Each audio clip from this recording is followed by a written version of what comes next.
Have you ever seen those special TV shows or movies? You know the ones that are so wonderfully, unintentionally bad, but they bring you so much joy and captivate you, but for all the wrong reasons. Well, we here at B-Watch Rewatch absolutely live for these underdog gems. So buckle up, Busters, and please allow us, Kolin and Kaydence, a sibling duo who share a passion for such cinematic excellence, to take you on a wild ride through all the TV shows and movie plots you never knew you needed to hear.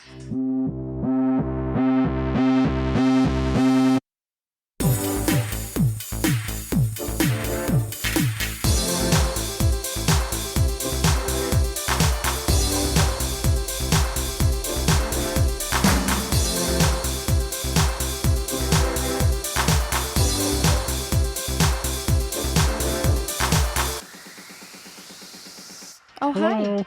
Welcome. I was trying to do a different hello. We're trying to do a Kermit the Frog or a Muppet situation, or just You know what? It's my own unique. searching? It's my own thing. Okay. Hi everybody. Welcome back to the K&K Sib Do. Just keep saying it. It's going to catch on. So this movie is called Oh my gosh, I'm so excited. Mazes and Monsters. Mazes and monsters. Already like it. Two scary things. It's from 1982. Okay, can I just guess what the plot is? You can absolutely try. Someone gets stuck, a group of people, friends, get stuck in a mythical maze and monsters come out and kill them. Like a never-ending story, but they just get sent to a maze. With You're monsters. partly right. It's just not stuck in a maze how you're imagining it. Okay. It's an unconventional way of being stuck in a maze. Interesting. Okay. That sounds amazing. I just want to really quick before I do anything play you a little bit of the opening credits theme song so that you get into the groove of it, the ambiance. Whatever may happen, where the road may bend, always remember we are our special friends. Okay, this is giving me, A, it doesn't clarify anything, but B, it's giving me hardcore Diana Ross, Land Before Time. If we hold on. Oh my gosh. together, dun, Wait, did dun, Diana Ross do I that? know all dreams. Of course she did. Are you Colin, kidding me? I know that movie inside and out, and I did not know Diana Ross did that. All right, so Mazes and Monsters is not a real game, just to clarify. Okay. I just Okay. looked it up. This is based on Dungeons and Dragons. So we're gonna meet our characters. First, we're gonna meet JJ. He's a little wonderkind, especially. He's like 16. You don't find this out till halfway through the movie, but I'm just gonna tell you up front. He's a 16-year-old who's a sophomore in college. Smarty pants. Yeah, he has an IQ of 190 and he loves hats. Every time you see JJ, he's in a hat. It's an aviator hat. It's a cowboy hat. It's a knight's hat. It doesn't matter. I'm liking JJ the most already. If there's a hat, he'll wear Only it. character you've introduced, liking him on the most already. So then we meet Kate. She's another part of their crew. She's the only girl in the crew. She is really struggling to find any guys who see her for her intelligence and her wit and her charm. And she's like, boys at school just absolutely do not get me. I don't know, the guys at school are such chauvinists. I can't be myself with them. You know, you have to pretend to be dumb because bright girls scare them. No, they only want TNA, especially in the 80s. Give me TNA. Don't want brains. Then we meet another boy whose name is Daniel, and he's a blonde, tall, handsome kid. Okay, I'm relating with him already. You're like, I am Daniel. I'm relating Daniel. with these characters already. Okay, Daniel. Your father's right, Daniel. Have you thought any more about transferring to MIT? Mom, I think it's a really good idea that I be away from home. All of these kids come from like incredibly wealthy families. They are being pressured, each in their own way, to perform in a certain way. Like Daniel's family really wants him to go to MIT. Of course. JJ's mom does not let him express himself at all. She's like always trying to stifle his expression and his hat wearing. Kate is not so much stifled by her parents. She's wealthy, but she's more dealing with her father abandoned her and she's having trouble finding love. The last person that we meet is Robbie. Robbie is played by, of course, the incomparable Tom Hanks. So within... You are really... Let's 1.25 this introduction. You're like, last and least, we have... Okay, got it. We meet Robbie, and within 45 seconds, Robbie is Tom Hanks. We realize that he's fucked it up at Tufts by playing too many games. Robbie, you're starting new at Grant. That means no more games. You know what it did to your marks at Tufts. This time you're going to concentrate on your schoolwork, do you hear? Yeah, I know, Dad. I will. He's fucked it up at Tufts? At Tufts University. Oh, Tufts. So these are college-age children. These aren't children. These are college-age kids. Okay. And they look 40, but yes, they're all in college. It was the 80s. Wild time. So they're bringing him to school. His dad's like, I see another D, you don't see another check. if you fuck it up like you did at Tufts by playing too many video games, I am not writing another single check to you. As a quick side note, the mom is perfectly, she's just like, Oh, leave him alone. hey, that seems harsh. And he's like, You've had too much to drink. Again. what do you know? You're a drunk. You're always drinking. All this like trauma unfolds within this very brief car ride. I should have driven Robbie up myself. Oh, you should. Well, may I remind you, whether you like it or not, we are still a family. I hate it when you drink. I drink to get through the day. I was a talented, well-educated woman. Cat, please, let's not start that again. It's getting very thin. Well, I could have been someone. All my life, it's been what you wanted, not ever what I wanted. Nice Nobody ever way asked me for what Robbie I wanted. to start a new school. I could have been something. I could have been a success. I could have been a very fashionable lady. I was smart and I was funny. I love how she turns transatlantic like she's from the 30s. I could have been something. See? I love the drunk mom. And it always goes to that. And the dad's like, well, you're always drinking. And she's like, well, last I checked, we're still a family. And he's like, I should have known not to bring you. And I'm like, she's being very reasonable. She's not being crazy at all. He is just Maybe going you need from a drink, zero bud. Maybe Dad to- needs a drink a little bit. Calm down. Question. So are Okay. JJ, Kate, Daniel, and Robbie all friends that are going to separate colleges? How are they connected? When you're introduced to them, you're all introduced to them alone in separate settings. And then you see all of their cars in the next shot. They all get out at Grant. So they're all at Okay, university. So they're all going to university at the same time. And Okay. we see Daniel and Kate and JJ all see each other and recognize each other, have a group hug. JJ! How are you? Oh, I'm fine. Good. Have you seen Daniel? Oh, I took it for granted he was up locked in some room with his latest woman of the week. I don't know. And you know that they're friends and they know each other. And they immediately are like, Do we have a fourth player? Well, I've typed up the notice, so I'm going to put it up on the bulletin board, okay? Great, let's go. I have a feeling that's where Robbie comes in. A fourth for what? A fourth for just friendship group or general dynamic or game playing? Because we all know it's Robbie has an game addiction playing. and that's enabling at that point. right. They are not great at helping Robbie and supporting him with his game addiction because they meet him immediately, right? His parents drop him off at Grant and immediately JJ sees him and is like, Hi, I'm JJ Brockway. Yeah. Hi. My name's Robbie.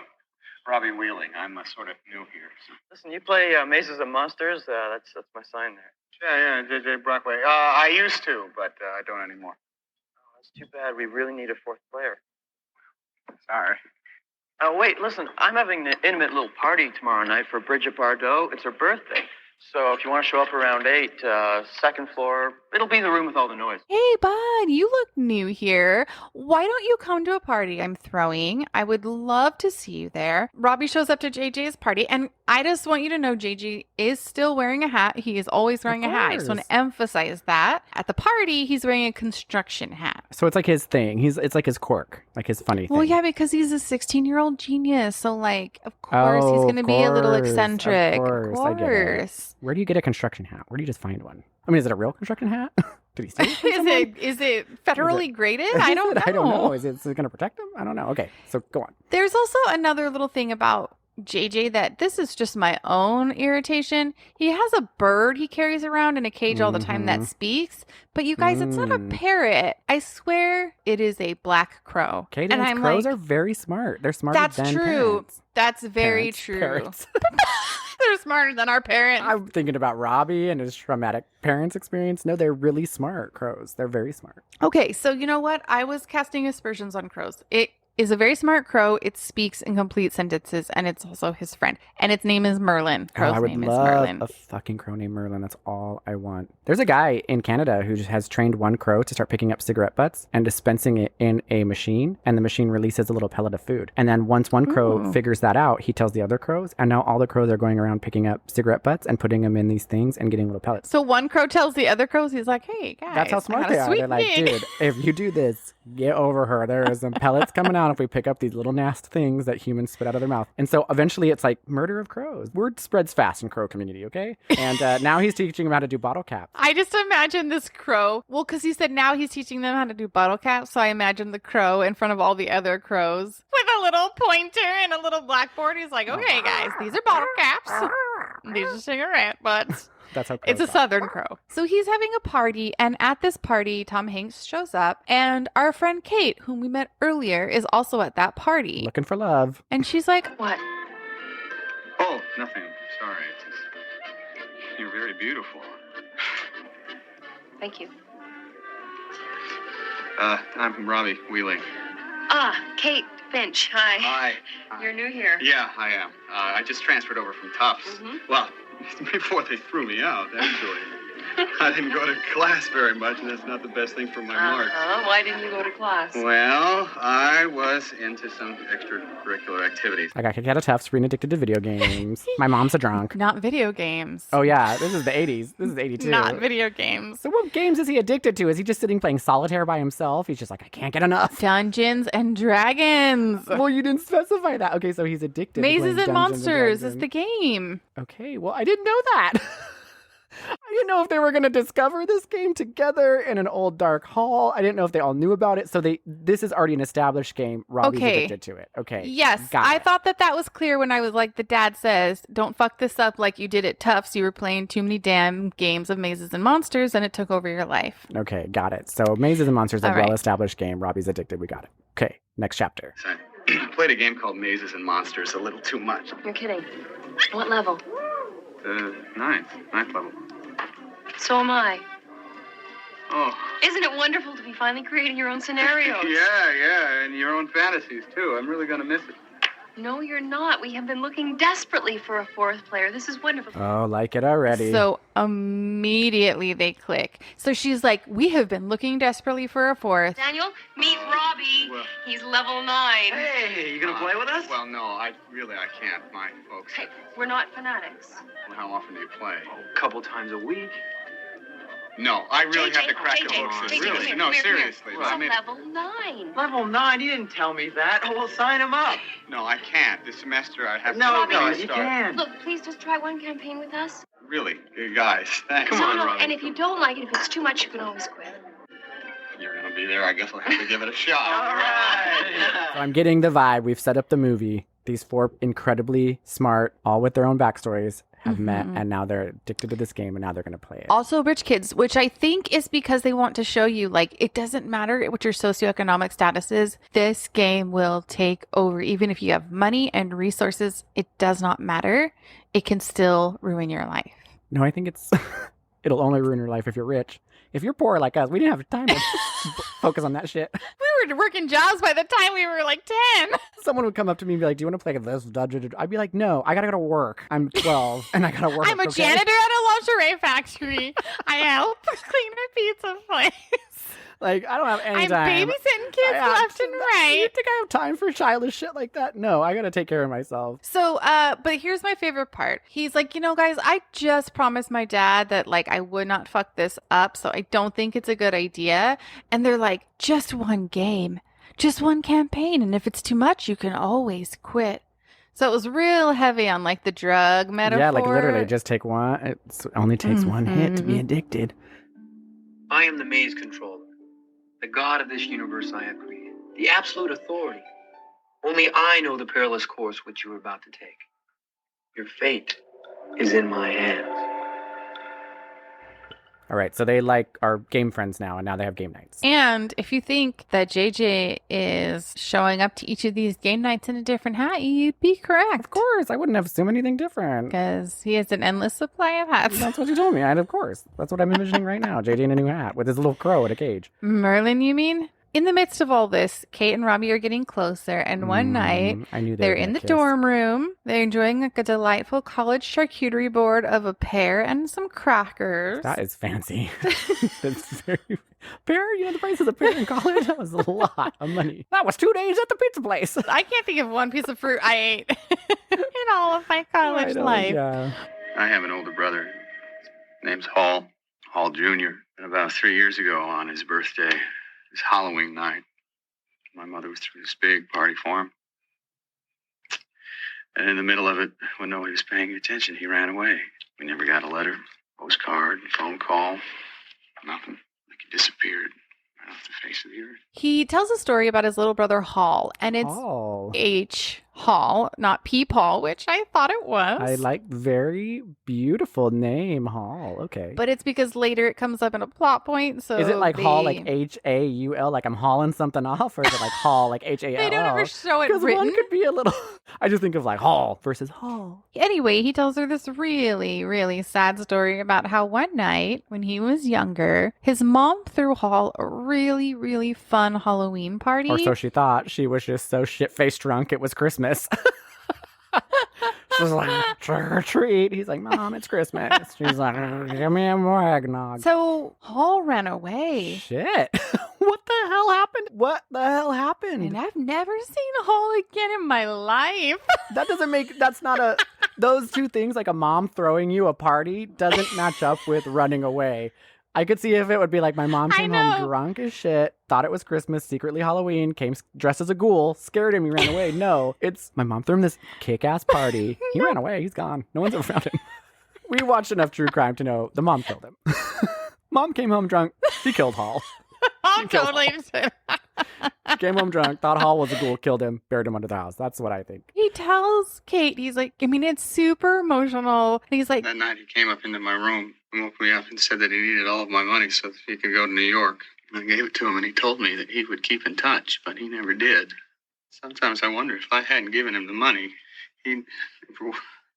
It's funny, I dream about him a lot. the way that they tell this story isn't super linear because he says like he left in the middle of a party and no one ever saw him again. But then he also says at one point Hall asked him for money and he said if I hadn't given him the money, he wouldn't run away. And so he also blames himself for that. And he says, I have dreams all the time about Hall, just constantly, which is important. I wouldn't be mentioning the dream thing if it didn't mean something. I'm feeling like Hall, like you're lost in a hallway. Halls have to do with mazes and monsters. I feel like it all kind of is correlating. Okay, yeah. So he's having a lot of guilt and he's having a lot of very vivid dreams, which I said that's important. Keep that in mind. He's having dreams where he's waking up in a cold sweat, screaming Hall's name, just absolutely traumatized by it. But that bonding has brought him and Kate closer together.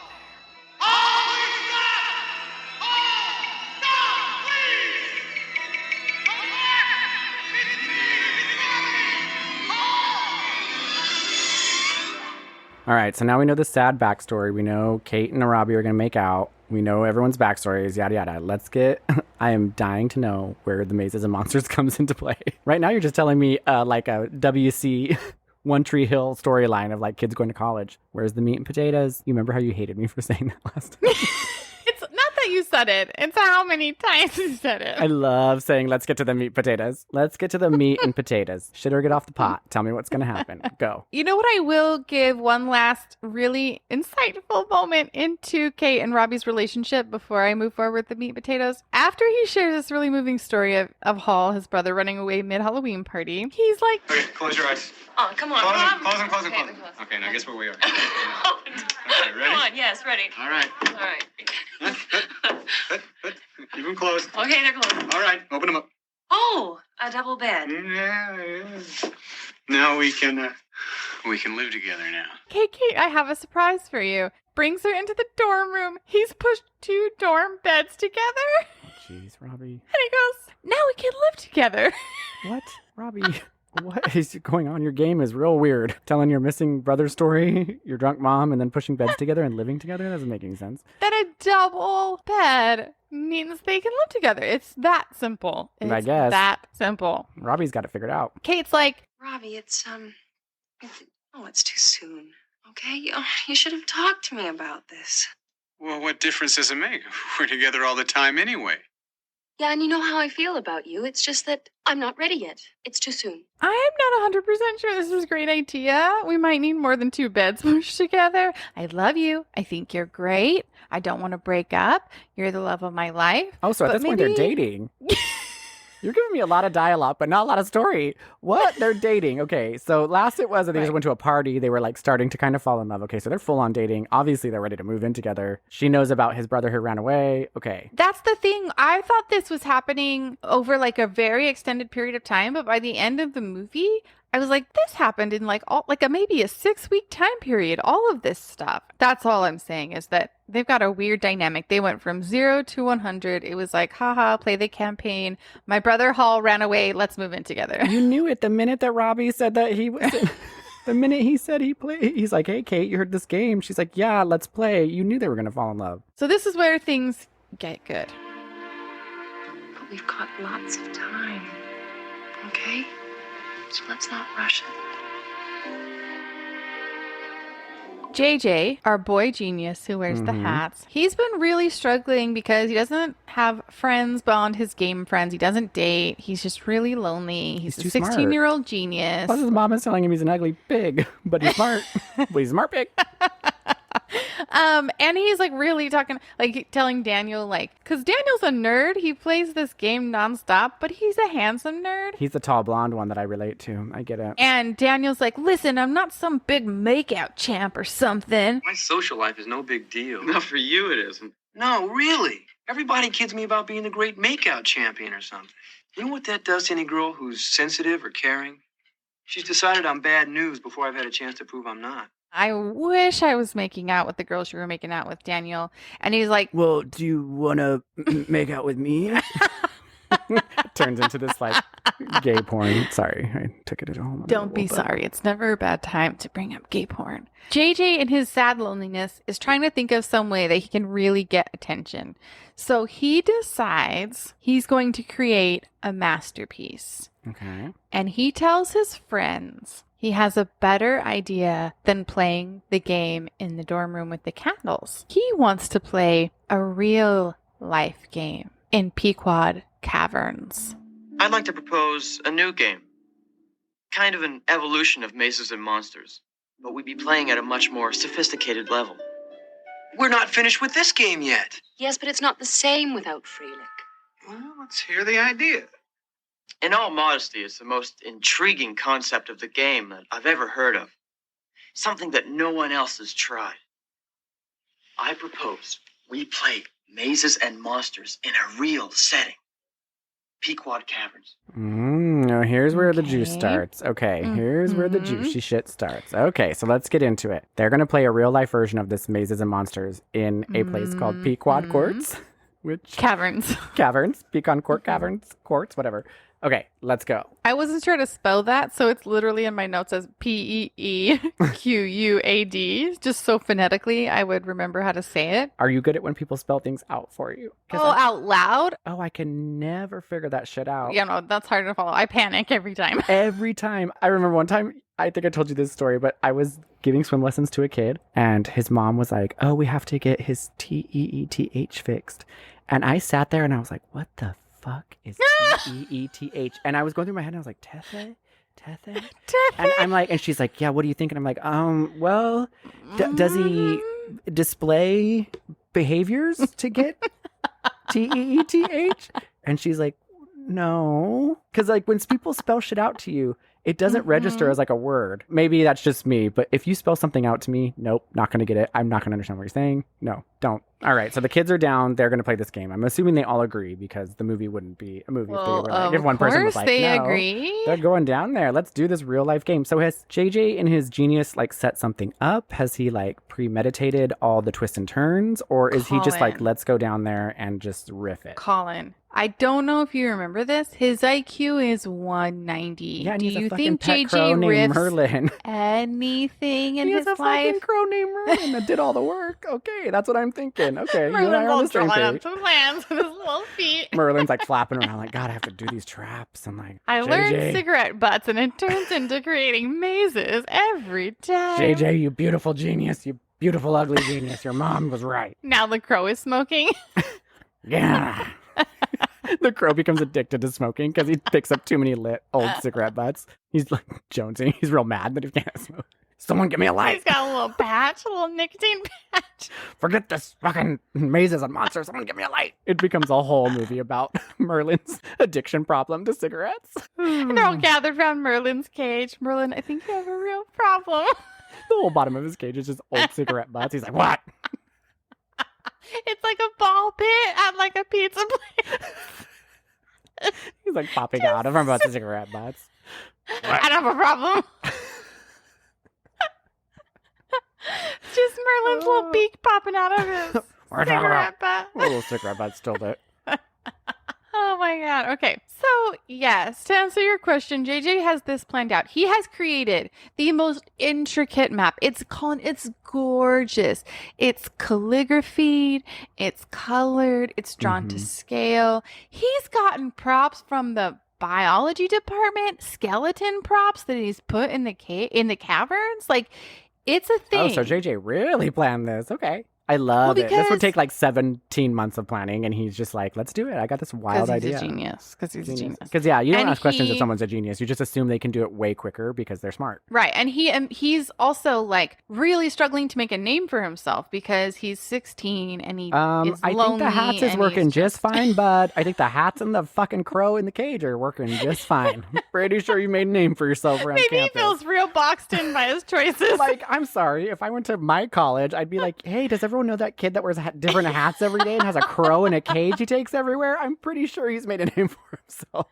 Pretty sure he's standing people know out. who JJ is. He's also 16 and going to college. Like, there are multiple things adding up to him standing out and making a name for himself. But I understand his need to do more because he's smart. Right. Duh. Right. So he creates this beautiful game, takes everybody to the caverns. They're all dressed up, Colin, in their medieval clothing. You don't do it. I wouldn't expect anything less. They have their little lamps. And essentially what he does is he goes, and the caverns, I don't know if I emphasize this enough, they're incredibly dangerous. They're So the off school limits. just They will has- be expelled if they are found in the caverns. Oh, yeah, because I don't know, behind your university, there was a mythical maze of caverns that were just like, if anyone goes out there, you're expelled. Why is it even the school's property? Shouldn't the state be doing something about that? I don't know. It's a good question. Shouldn't the federal government make that a UNESCO site? But they know that they're all playing with fire by playing in these caverns. But they don't care. They're living for the game. He takes them into the cavern. It's dark. They each just have a lantern. He runs away. Finds a place to hide in the cavern. They can't see him. And he becomes the dungeon master, like an overhead, like PA system in the caverns.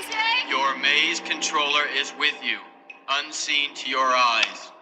Now, let the journey begin. Oh, And he's like, wow. Find your way in the cavern of mystery. And he just gives them riddles. So JJ is kind of insane and torturing his friends. We've got a Saw type situation going on. So JJ is really struggling to make a name for himself. Okay. I don't know, like, in reality, if I would be, like, really impressed or really scared. Because at that point, I would be like, oh, shit, my sister's a psychopath. She's trying to kill me. Like, if you ran away and were like, hello, Colin, solve the riddles of the cave, I'd be like, oh, Jesus, she's lost it. Because you're literally She's going to kill me. This is it. Like, I wouldn't even think twice. I wouldn't even think, like, oh, this is a fun game that my sister gonna be thought up super in the fun. meantime. The school's already telling you not to go down there. It's already so just abandoned. The caverns are abandoned. They are a deadly maze. They have been told multiple times not to do it. And he goes in there, leaves them without a map or anything, just hides in a dark corner and then just shouts riddles at them. And That's not a friendship I want to have. And JJ, I've got one little baby lantern. What if it goes out and I'm stuck in a cave? They are living on the edge, and JJ feels like a god, being the dungeon master from the deep, dark caverns. And they are, Colin, the dialogue, they are speaking as though they are their characters. So they're like, Perhaps he was on a mission such as ours. Be careful, could be a trick. Some skeletons possess mystical powers. You have 2 questions. Is the skeleton evil? No. Is it helpful? Time will tell. Oh, so we got some like... Dungeon Master. Is this skeleton a key or is it a foe? And he's like, no, I stole it from the biology department. It's a real live skeleton of someone I've taken off the record. They're like, oh, okay, well, Okay, cool. is JJ okay? Don't break character, Robbie. Oh, Robbie is the last person that's going to break character. and JJ, are you okay mentally? JJ, shall we go to an inn where you might get some psychiatric help, Jay? Kate's like, dude, don't break fucking character. Don't do it. Don't do it. So the last thing that happens in the cave is they decide to split up, which is a terrible idea in a dark cavern. Smart idea. That you've never been in before. But Robbie starts trying to find something, and out of a cavern comes this big, scary monster. It looks kind of like a minotaur with like glowing red eyes. It's black. It's scary. It's like... How the fuck did JJ make that? Robbie starts screaming. He's like, you guys! He's like freaking out. He gets his little dagger. He stabs it. He kills it. When they find, okay, they well, all menacing monster. Come running to him. They what all does the come monster do? He just like, does he say something? Does he growl? No, he just growls. But this is the important part. So he kills the monster. The monster dies. They all get to him and they're like, Robbie, are you okay? And he's like, I killed the monster. And he's like traumatized. They look down, Kolin. There's no monster. Oh my gosh. Is this going to be like a computer simulated thing? Because JJ's such a genius. I thought I literally was going to say JJ dressed up and he stabbed him. Now it's going to become a like, oh shit, what do we do with the body type situation? Turns into a whole nother story. So there's no monster. Okay, so it was like You're not totally wrong. So either hallucinations or computer he's so smart he's creating holograms in the 80s. That's my guess. I'm just going to tell you because you need to understand the concept as we go down the road. He's starting to see things. They've already planted the seed that he's having these really vivid dreams about chasing his brother Hall. Yeah. And then he sees this, he's terrified and just absolutely, peeing his pants, scared of this monster. And then it ends up not being there. And he's like, what? So they all leave the cavern. The game ends. I mean, he and killed Kate's it, like, so I'd be happy about that at least. Well, no, I didn't mean it like that. Let me reverse. He killed it. So obviously he's not that scared of it. I mean, he tapped it. So real or not, he killed a centaur. They all gather by the car in costume post-game. Oh, Robbie, you were great. I just thought it was going to have a coronary occlusion or something. It was JJ, great. that place is incredible. I was so scared. I love it. Great, JJ, really. What's wrong? I'm a holy man. I never kill unless I cannot overcome the monster with reason or spells. I've got these to compensate for my lack of warlike skills. Knock it off, Robbie.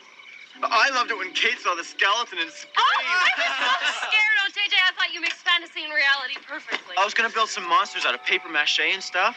Oh, no, that would have ruined it. Yeah? Yes. The most frightening monsters are the ones that exist in our minds. And Merlin the Crow's like, yeah, JJ's got on the credit. Of course, that little hat-wearing bitch has got the credit. I set this all up. Okay, so now it's turning into full psychosis movie. Got it. Right. Cool. Okay.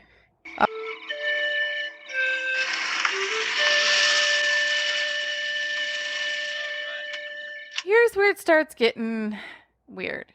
If you thought that playing a real-life role-playing game in a cavern dressed up as characters was weird, you ain't seen nothing yet. I would have loved that. I'd have been first to book that ticket. So Tom Hanks / Robbie, he starts having these very vivid dreams that he thinks are visions. In these visions, I guess it's God speaking to him or the dungeon master in the sky. Are you? Who are you? I am the Great Hall. Once you gloried in killing, now you are of a higher level. Not 100% sure. Isn't God just a dungeon master in the sky? And all of you know what? It's true. We're all just LARPing. Aren't we all just real life LARPers? Okay, LARPers and live action roleplay versus. Roleplay.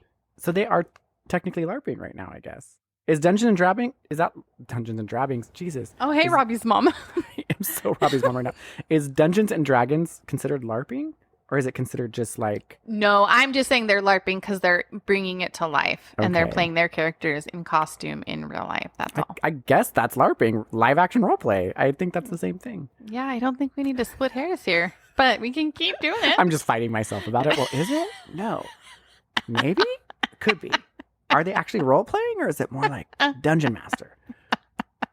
The Dream God Dungeon Master, you just see him. I think it's supposed to be a light at the end of the tunnel. It looks like when you're looking through like a drainage tunnel, like a corrugated steel drainage tunnel. He's at the end. Imagine like Gandalf at the end of that where you can't quite see his face and someone's just shining a flashlight on him.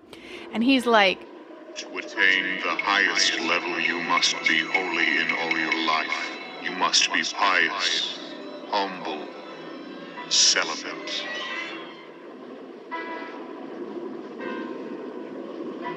But I walk with Glacier the fighter.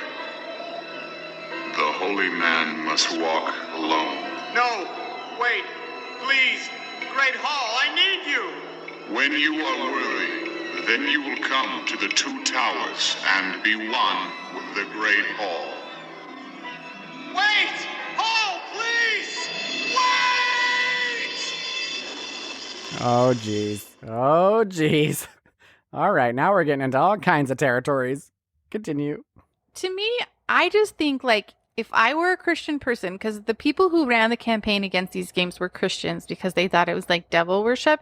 Listen, if you're a Christian who already is like teaching celibacy, to have a dungeon master also reinforce celibacy seems like a win-win, but I don't know. I'm not an expert, but it'd be like, as long as your kids aren't having sex. Like, you know what? That dungeon master is pretty cool. The dungeon master, he's teaching a lot of the same things. I mean, he's chill. Or the guy at the end of the pipe. The guy at the end of the steel pipe. So he's giving him this like long list of worthiness, and he's like, when you're ready and worthy, then you'll go to the two towers. So the next day, Kate. Oh, geez. Right. Because they bring in a little of Lord of the Rings, because that was also supposedly like bad influence. So the next day, Kate comes over and she tries to seduce him. He's really busy. And she's like, is there anything I can do to change your mind? Why is she seducing him? Kolin. Because even though they don't live together on their double bed, she's still in love with him and they're still a couple. Okay, I thought there was some like mischievous background. I thought Merlin influenced her to do something.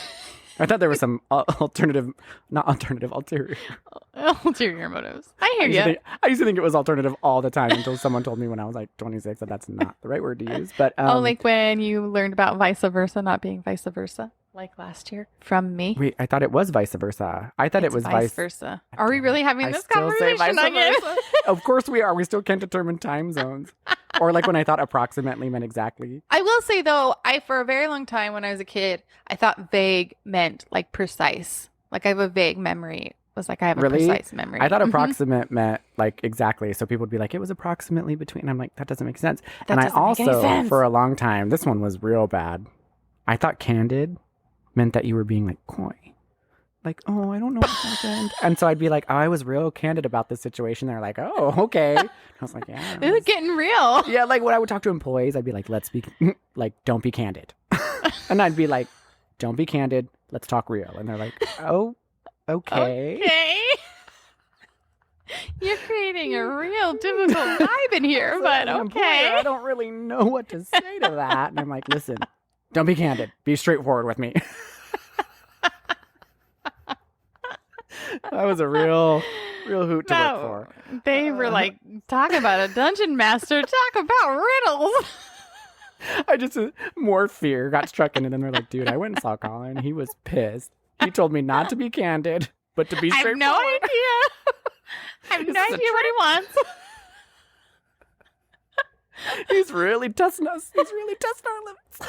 Meanwhile, I'm just in there being like, I'm a great boss. World's greatest boss. Just drinking at a #1 boss cup. Okay, so she's not trying to seduce him for any ulterior motive. She's just horny.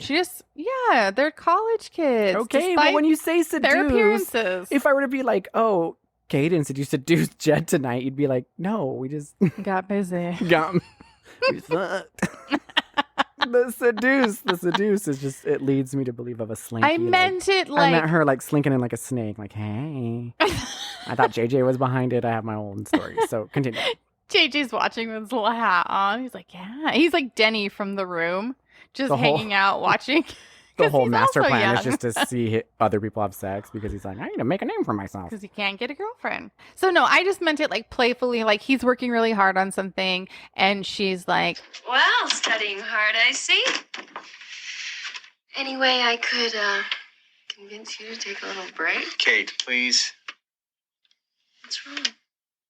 Kate, I can't be with you anymore. oh, is there any chance I can change your mind? Let me ask the guy in the tube. The guy with his eye shining at the end of the metal pipe, he says I can't have sex for a while. Okay. It's funny that you should say that because he's like... Don't get upset. I love you and I will always love you, but I just can't touch you anymore. What's going on? Look, if you've met somebody else or you don't want to go out with me anymore, then that's fine. But just don't lie to me and say that you love me, but you can't touch me. But I do love you. It's possible for me to love you without making love to you. I can't believe this is happening. This is exactly like last time. This is deja vu. What is it? Is it me, Robbie? You can tell me. No, you can tell me. Is it me? No. It's got nothing to do with you. It's got nothing to do with you. What is happening right now? And he goes, I love you and I'll always love you, but I just can't touch you anymore. She's that like, flashlight face at the end of the tunnel had a real impact on old Robbie. He's like, it's possible to love you and just not make love with you. And she goes, I can't believe this is happening. This is exactly like last time. And I'm like, did you have another man tell you that he can't touch you? Is this genuinely deja vu for you? Because if so, you might be in some destructive toxic patterns. I would have loved it if my exes would have told me out of. that. I'd have been like, ooh, okay, I can down for this. I'm off the hook. Don't have to shave my legs. I'm cool. Netflix. We're good. Netflix and chill. I don't have to do anything. I don't have to brush my teeth. Let's go. Okay, so he's obviously been really influenced by Man at the End of Pipe, and he's losing it a little bit. And so he's trying to become, holy. So he breaks up with Kate. She is heartbroken. Daniel and Kate kind of have this talk, and Kate's really trying to bring up her concerns to Daniel, and she's like, Have you noticed that Robbie's been acting a bit weird lately? What do you mean? You haven't noticed anything? And what about his blessing people all the time and giving his stuff away and acting so holy? He's just staying in character. Yes, I know, and that's exactly what I'm worried about. He is taking his fantasy character so much into real life that he has changed. Come on, Kate, don't worry. I don't think Robbie's turning into part of you. We work out our problems in the caverns and then we leave him there. don't you think it's weird that Robbie is blessing everybody? Oh, so now Robbie's blessing people. And giving his stuff away. And Daniel's like, just don't worry about it. And I'm like, So Robbie's gone full John the Baptist on us, okay? He's wearing his medieval robes. Is he really? Yes, he's walking around campus in his medieval robes, blessing people, giving away his stuff, and being holy. Where's the school staff on this? Where does the school come into play? No teachers are like, hey, bud, what you doing? Why are you giving away all your stuff and blessing people? They're all in the teacher's headquarters. Let this just take its course. Let nature take its course. Just ride this one out. Let's ride this one out. It's a phase. We've seen so many students do this. You know what? It might have something to do with the guy that wears independent hats every day and brings a crow to class. I don't know. Maybe. I don't know. They're a weird crowd. They run together. By the way, has anyone checked those dungeons behind the school? Those caverns? No? Just still telling students not to go down there? Okay, cool. Daniel's like, listen, don't worry about it. It's totally casual. But she's like, I just want you to understand, like, you're different away from the game. And you can see they're clearly delineating, like, their lives from the game and from the caverns. And so Robbie Kate and is Daniel, failing the to do tall, this. cute one, he and Kate are, like, finally discovering, like, Robbie's lost his damn mind. JJ wasn't a little crazy with the cavern things. Like, they're not able to distinguish real life from the game. That's what's happening. Daniel's less concerned at this point. Kate for sure knows something's up, but Daniel's like, listen, he loves the game. Can't fault a guy for loving a game. She's like, but he's pronouncing blessing some people in his medieval robes. He's like, listen, Kate, I just don't think we need to dig into it. That is not a good friend. I am sorry. That is not a good friend. I would die if I was like came to visit you and I started dressing up in like a robe and I was blessing people and you're like, look, it's my brother. He's just really into this game right now. It's just like, it's a chill thing. And I'm meanwhile just roaming the streets of Phoenix, blessing people in a robe. Oh, that is a bad friend right there, guys. That's a bad friend. I do feel like Daniel deeply underplays how bad the situation's getting. He's like, what can He's you too say? smart, He loves dude. the game. He was accepted to MIT. He doesn't have any time for this. He's realizing that this is not the route he wants to take. One night, Kate's driving home and she sees someone at the caverns. She pulls over. So these Kaydence caverns is- are just like part of this life. Oh, they're going to play this game all the time now. So I don't know. It's become like an established. So JJ Yes! still got his system down. Is he starting to charge tickets, or is it just the same people? It's just the same people. It's just the same people. Cool. And it doesn't say how frequent it is, but it's a lot because they start talking about like how hooked they are on the caverns. So Kate's concerned that Robbie's going around blessing people and giving away his shit, but she's still like, it's a good time bringing him to those caverns. Kate, you selfish bitch. It's like someone being addicted to a drug and her just totally using it in front of them. Oh, yeah, this is real nice. I'm so concerned don't about you? Robbie, but I think what might help him is another trip to those damn caverns. I know. She's like, he just can't establish for reality in the game that there's a difference, but let's go play the game in the real life caverns. I think it'll help. I would also understand if it was like had caught on and like multiple students were going and it was like a big thing. Mm-hmm. But it's just the same. It's Just like before. it's literally like her and two other people. So she could easily be like, guys, I'm not going because I'm worried about Robbie.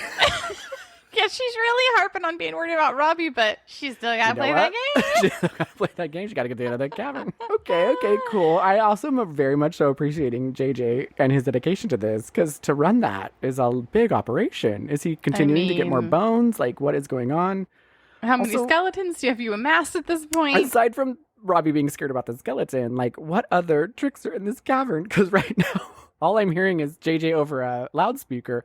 Are they in court? Is anything else happening? Are they having to cross We don't know rivers, what. Or... I think they ran out of like plot because the people in the movie probably didn't know beyond just like a basic kind of like outline of the game how to make it actually have working parts. So once you're introduced to the real life game in the cavern and the riddles, that was like 10 riddles they made up, and then they're like, yeah, we just won't show the game anymore because they go in and out of the cavern for the rest of the movie, but they don't ever, you never see them in Let's action just assume JJ and that Crow Merlin are just pulling the. I mean, if they're really going back for more, he's pulling some crazy shit. It's got to be an amazing reals. cavern. Also, you have to remember, these are all rich kids. So I think, in my own opinion, they have the privilege of knowing that nothing's really going to happen if they are found at the caverns because they're like rich donors and their parents will just give money to the school. It's not a big deal. So one night, Kate's driving by the caverns and she sees someone wandering in there. She goes in there, she gets desperately lost because she's alone, of course. She's freaking out. Well, guys, Daniel's right around the corner. And why is Daniel there? Because he was cheating. I want to tell you why I was in the caverns.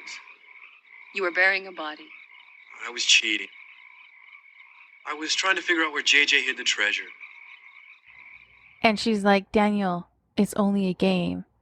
And he's like, it's not a game to me. So Daniel is even getting a little dragged Okay, in. well, you need to back your shit up because you never mentioned anything about treasure. No, they don't mention it until this moment. Oh. That's it.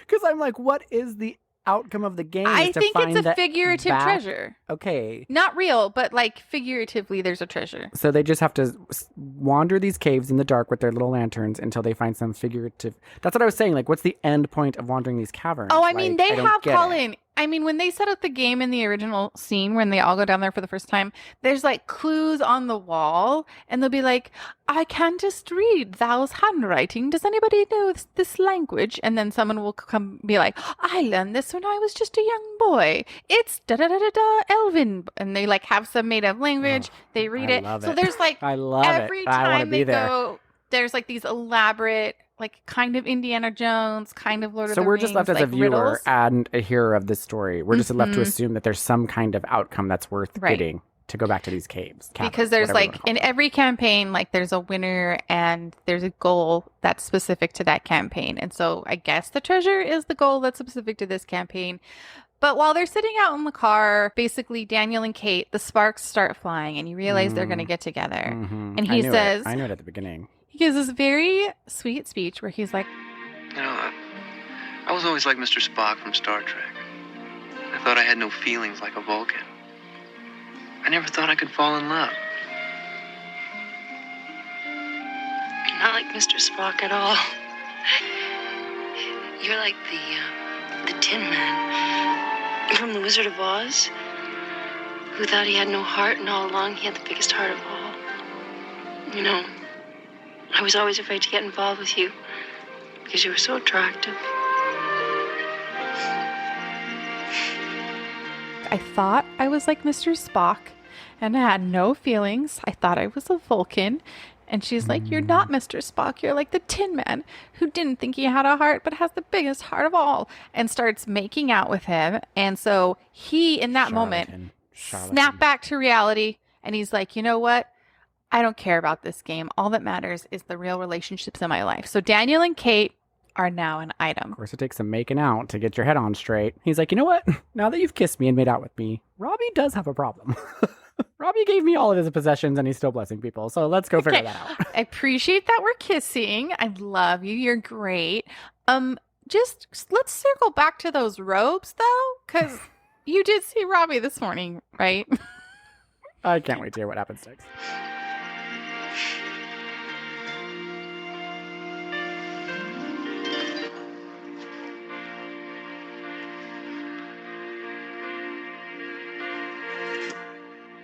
Okay, so we're culminating towards something, I hope. But two people have broken the Mazes and Monsters veil that's been over them. And now we've got JJ and Robbie. And Robbie's still in his robe, going around, giving around his shit, blessing people. I'm on the edge of my seat. Tell me. They have a Halloween party. And I will give you one guess who throws it. Uh-oh. We all know what happens at Halloween parties. People run away and are never seen again. Also, what age did that happen? Were they like young? They don't tell you.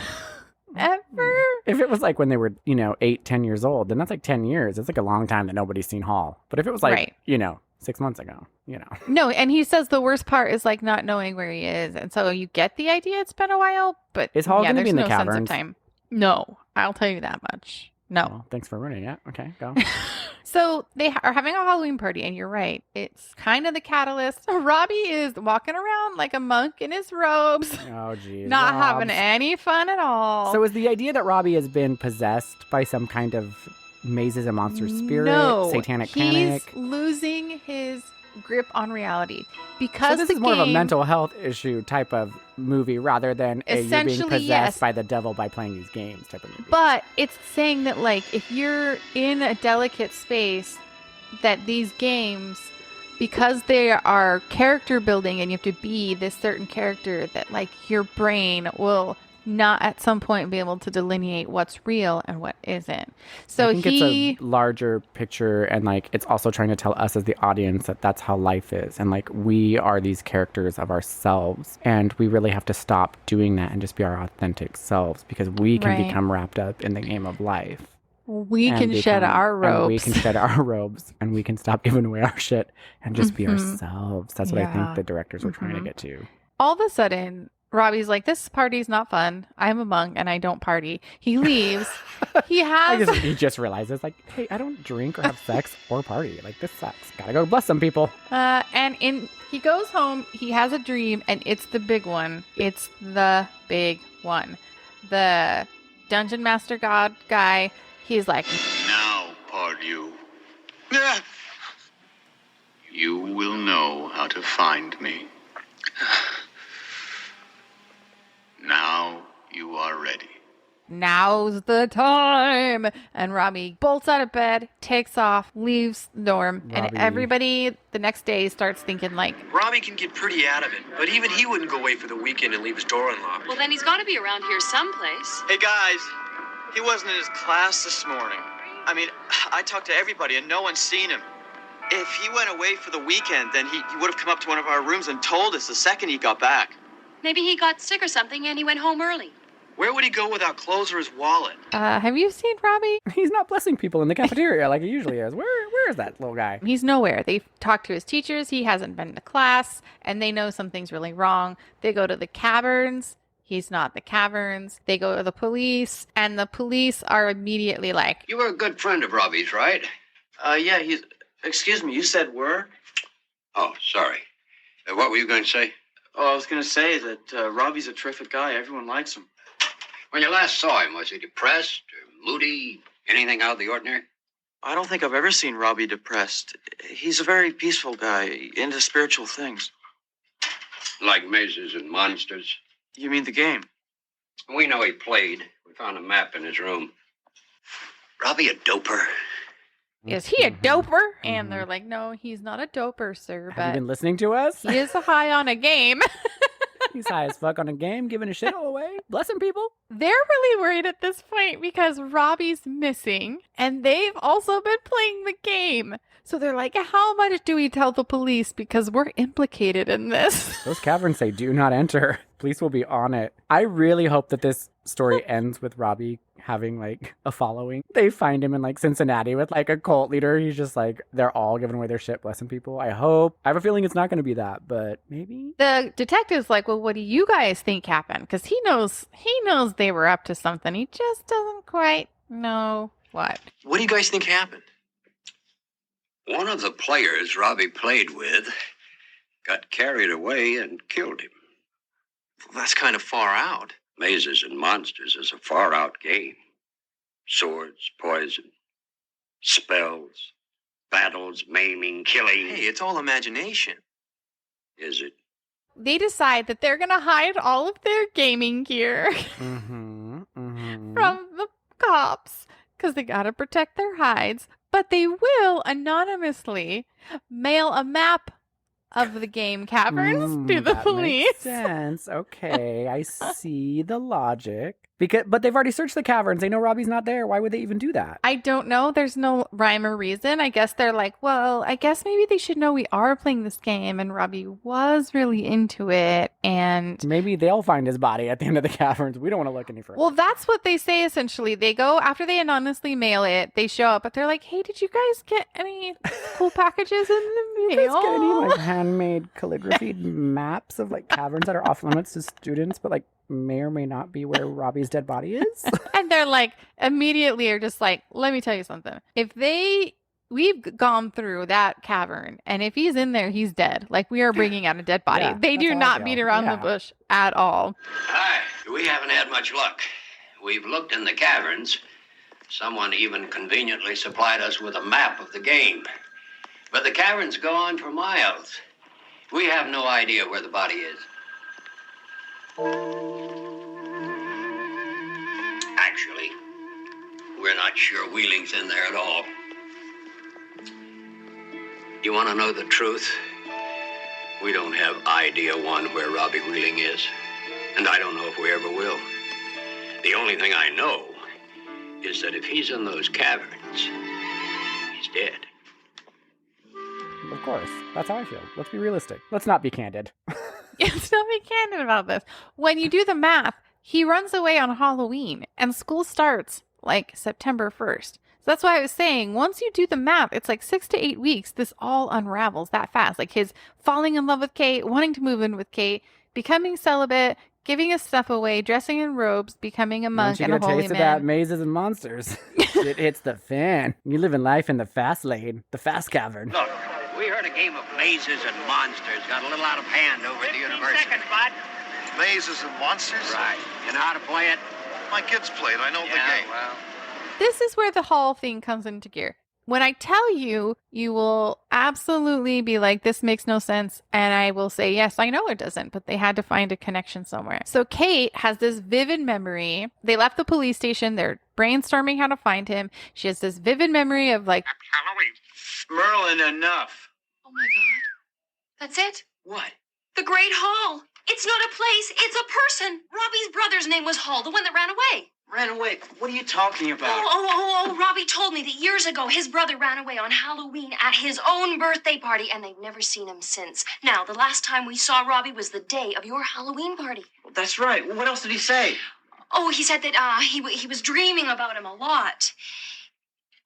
What else, Kate? Kate, there's got to be something else. What else did he say? Oh my God, his brother Hall left. His brother Hall left on Halloween. And the maze says, leave the Great Hall to go to the Twin Towers. So the Great Hall is not a place, it's a person. And so it's this whole weird convoluted clue in the game that he's doing what his brother did. Did Robbie leave this clue? Robbie has his own map that he's playing by at this point.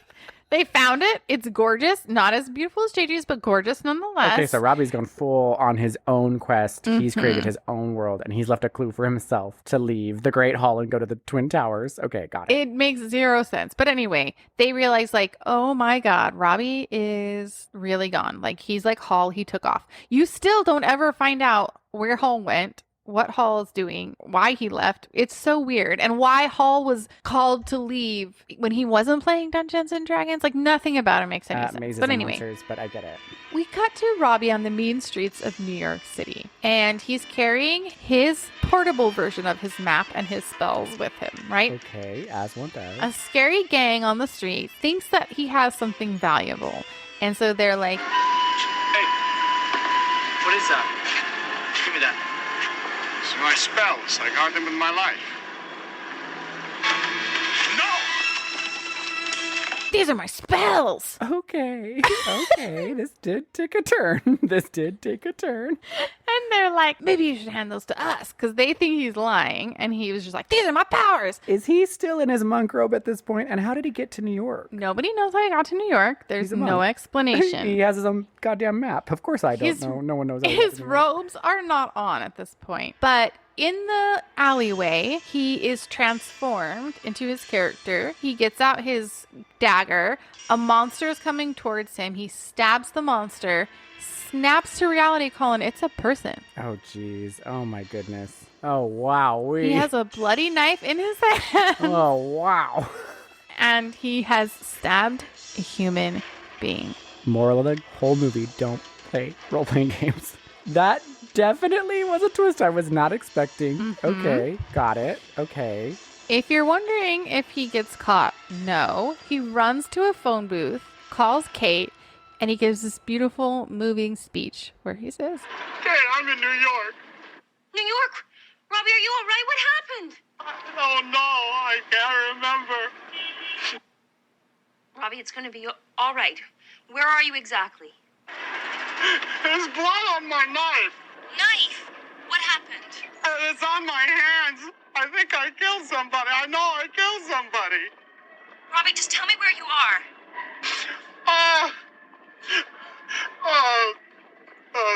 40th and 8th. Okay, Robbie. Now I want you to listen to me very carefully. It's going to be all right, okay? Okay? Okay. Now, JJ, Daniel, and I, we're going to come and get you just as soon as we can. Kate, there's blood on my knife and on my hands. I think I killed somebody. I know I killed somebody. And she's like, don't go to the police. Don't call an ambulance. JJ has an apartment in New York City. Can you meet us there? Oh, geez. So on his stroll to JJ's, he gets lost because, he's in a completely fragile mental state. He wanders down into the subways, still thinks he's in the game, comes across an unhoused person living underground, and he's like, Please, there's no reason to fear me. I am Pardieu. I am a holy man. I'm the King of France. Your Majesty, I have been on a very long quest. Yeah, well, haven't we all? How long have you been in the mazes? I don't know, years. I keep meaning to find another place. I just don't seem to. You are very wise. Perhaps you can help me. I am in search of the Great Hall. Beats me, pal. And the 2 towers? Yeah, I know those. Oh, sir, I would be greatly in your debt if you could tell me the way. oh, hello, holy man. I am also a holy man. Oh, Do you hear the dragon above us? Which is the subway. That unhoused man is just looking at him like, okay, bud, appreciate what you're doing. Even this is too much for me. I've seen a lot of shit in my day. I'm living under a subway. Even this is a little batshit. He's like, you're going to need to leave. This is my property. Thanks. So Robbie leaves, wanders around the streets. They get to New York frantically, his friends. They can't find him. Then all of a sudden, they That's realize weird. It's really easy to find somebody in the 80s in New York. with no cell phones. Yeah. Cell phones. I'm yeah, blowing okay. past this just because I want to. This happens kind of quickly, and then the important part is the end. They can't find him, and then they have a revelation all of a sudden that the two towers that Robbie is referring to is not from Lord of the Rings, but is the Twin Towers in New York City. So they chase him up to the top of the building. He's about to jump off the roof. Okay. And they're like, Robbie, what are you doing? Robbie! Pardue! What are you doing? Going to join the Great Hall. You can't. It's a trap. I have spells. I'm going to fly. You don't have enough points. I am the maze controller. Maze control? Yes. And I have absolute authority in this game. Game? Game. JJ, what am I doing here? Kate, why can't I remember? Robbie, you just woke up when you killed somebody, but snap out. Hey, what do I gotta do? Come on, bud. Come on. They use his own logic against him, and JJ's like, no, I'm the master of this game. Oh, JJ stepping up. Okay, now you're making a name for yourself, bud. Hey.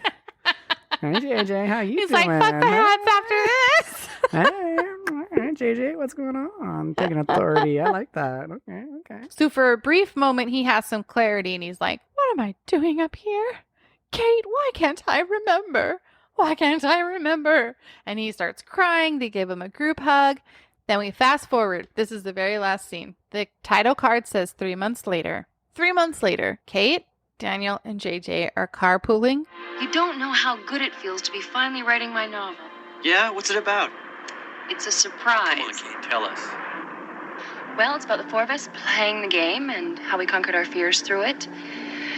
The terrible thing that happened to Robbie. It's hard to write about those feelings, but I'm not afraid anymore. Well, I'm sure it'll be a bestseller. You know, I think we're all going to be famous one day. I'll tell you, JJ, the theater arts department is in for a real shock with you in the director's program. Yeah, I hope so. Well, I'm the quiet type. I'm going to be perfectly happy as future captain of industry computer software. I only wish Robbie was coming back to school with us.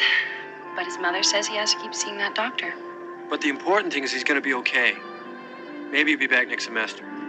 Well, I'm finally writing my novel. It's all about Robbie and his descent into madness, but I think people will really like it. Of course, that bitch is cashing in on someone else's misery. That's what I said. I'm Charlatan. like, so her genius creative writing project is just telling a story that happened to someone else, and it's not her story to tell. JJ is finally finding Made a his name for place himself. Yeah. in the theater. He's full leather daddy now. Dominatrix. He's always in full leather gear carrying a whip. So because he was a great dungeon master and real life game creator, he decides he's going to be great in theater, and he's really finding his niche there. And Daniel's like, after seeing Robbie's descent into madness, maybe listening to my parents isn't such a bad idea. I might transfer to MIT and do computers after all. Something safe. But there's one last place they have to stop on their way to school. It's Robbie's house, and his mom's outside having a drink. Passed out. She's passed out face down, ass up in the lawn.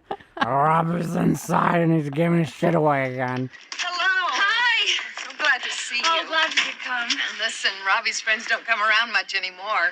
He'll be thrilled. How's he doing? Oh, he's fine. He's around and back getting some air. But before you go, I want you to know I don't blame any of you for what happened to Robbie. You didn't know it, but he was fragile at the time. Well, the game was an outlet for him, I guess. Anyway, I just want you to know it had nothing to do with any of you. Thank you. Yeah, thanks. Oh, well, come on now. He's right around and back. Okay.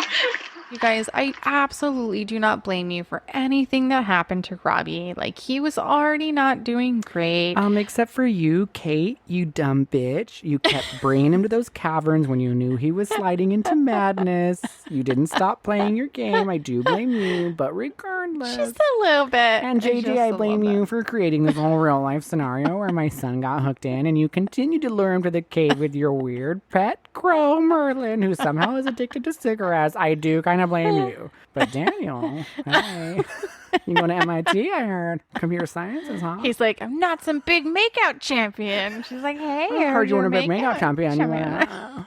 Want to test it? Mr. I don't know Robbie's last name, but I'm going to assume it's something stupid. Mr. Thompson's not home, so let's go. So she's like, I don't blame you. I love you. It's fine. Go see him. I'm going to pour myself another drink. Robbie's sitting on this beautiful lawn overlooking a lake, and they run. They're so happy to see him. They run over. And actually, like, it's Robbie. because you said it was 3 months later, and they started school in September, Halloween, so September, October. November, December. I'm so it's guessing January. that So it's this 5 is- months. So how the fuck did Robbie's mom come to like love these kids? She's probably met them twice in their whole My life. guess is that because it almost seems like they're heading to school the next summer. Oh, I thought you said it said 3 months later. Oh, you're right. See, their own timeline doesn't make sense even because they're going back to It's school. literally Yeah, 6 I don't months. know. It's literally like January 2nd after Yeah, the first you're semester right. of school. Anyway, So Robbie's in the back. He's looking at a lake. they're like, Robbie, you look amazing. They're all hugging him. He stands up and he goes, Freelick! Aren't you dead? Didn't you die when you leaped into the pit? Hey, come on, Robbie, stop fooling around. It is you, Freelick. You have been restored to the living. Whoever did that is a great holy man. A greater holy man even than I. you guys, He's still stuck. he's not better. He's still stuck in that damn game. He's not better. Still stuck in that damn game. That's the twist, is they think he's healed because he's been seeing a doctor this whole time. He's not. Kate says the very last narration. And so, we played the game again, for one last time. It didn't matter that there were no maps, or dice, or no monsters. Pardew saw the monsters. We did not. We saw nothing but the death of hope and the loss of our friend. And so we played the game until the sun began to set and all the monsters were dead. Oh, Jesus, you guys, that's not the answer. That's not the answer to this solution. And they leave and never see Robbie again. Of course, Christians would believe that a mental illness is the devil, the work of the devil. Yeah, you open it up. You open it up. He's got mental illness. He's got psychosis, and he had a traumatizing experience as a child. His brother literally left on a very beautiful Halloween party that his mom threw. He's got childhood trauma that he hasn't dealt with. It's like subconsciously created some psychosis. But nope, it's the devil and it happened through the game. Of course, that's what people would think. That's what rich white Christian parents would think. Sorry, I'm getting a little... There's this really amazing clip that I have the soundbite picked out where the news people are covering the story. The old newscaster is standing in front of the caverns and he's like, This is Bud Hayden, live from Pequod Caverns, where I'll be reporting on the apparent disappearance of a Grant University student, the victim of a seemingly innocent game, Mazes and Monsters. Now, Mazes and Monsters is a fantasy role-playing game in which the players create an imaginary character. These characters are then plunged into a fantasy world of invented terrors. The point of the game is to amass a fortune without being killed. It's kind of a psychodrama, you might say, where these people deal with problems in their lives by acting them out. But in this case, there might be a loss of distinction between reality and fantasy, and possibly the loss of life in the process. I'll be back in 3 minutes with another live report. this is a game that got out of hand and you can't remember what's real and what's not, and it might result in a dead body. And it's like supposed to be very scary. Such a voice of warning. Ugh, it's so stupid. It's so dumb. I mean, the whole New York thing has me asking a lot of questions. Lots of questions. But you know what? I'm going to glaze past those. The person that he stabbed, did that person ever get found? Did he murder him? Or did he just stab him? And would the cops not make a connection between the gameplay of Robbie and the stabbed person? Also, did he stab the gang members that were trying to take his spells? Yes. Okay. So, okay. I'm a little okay. So they were just an unarmed group of people trying to steal spells from a delusional white boy, and he stabbed them. Okay, cool. Okay. Lots of questions there, Yeah. but I'm just going to glaze past it. I'm really sad for Robbie. That's a very sad story. And his drunk mom's so fucking blitz. She doesn't know what to do for help. She just keeps... I feel like you know? Robbie's mom, listen, they give her a bad name straight out of the gate. But from the beginning, she's like, hey, don't threaten our kid telling him you're not going to pay for his life anymore if he makes a mistake. That doesn't where's Robbie's seem dad? fair. Where's She Robbie's dad throws at this point? extravagant Halloween parties for her kids. She's done nothing And then wrong. in the end, when the kids come over to see him, she's like, I have nothing but love in my heart for you children. I don't blame you one bit. She's very sweet. But somehow she's the drunk. I don't get it. She's like secretly the only one that makes any sense. She's the only one, from my opinion, that's not any good in this movie.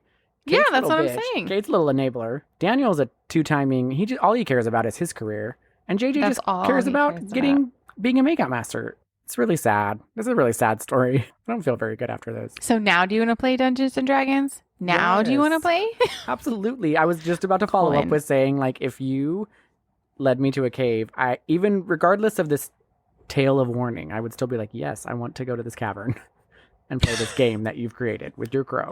I will do it. All right. Well, thank you for listening to this.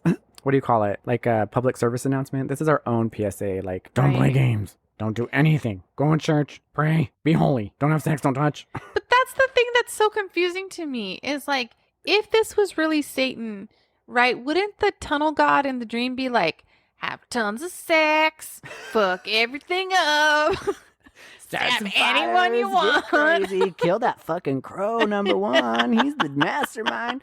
Yeah, I agree with you. That's Don't what I'm you saying. think- Like, it's like a pro-Christian, like, the tunnel I god. would be like, who's you the know, the game tunnel master, god is is speaking secretly some Christian too. sense.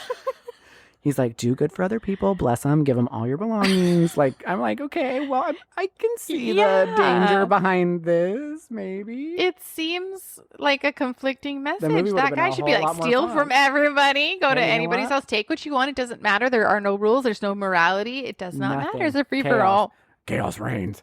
Yeah, that's how I would feel, definitely. So, the producers and directors got it almost right. I feel like the Christians had a prime opportunity to like step into the gaming world and create a more elaborate religion that was like a game, just to keep people on that straight and narrow. The most boring game ever. Say 13 prayers in your room at night and you get a gold coin. And then you'll have actually Well, religion. does sound So a lot like the religion we were raised with. Lots of Already interesting games and rituals. Okay, no. And then you get powers. So you know what? Do you? Did it. Been there. Well, thanks for listening. On that note, all right. See you next week. Bye. Bye.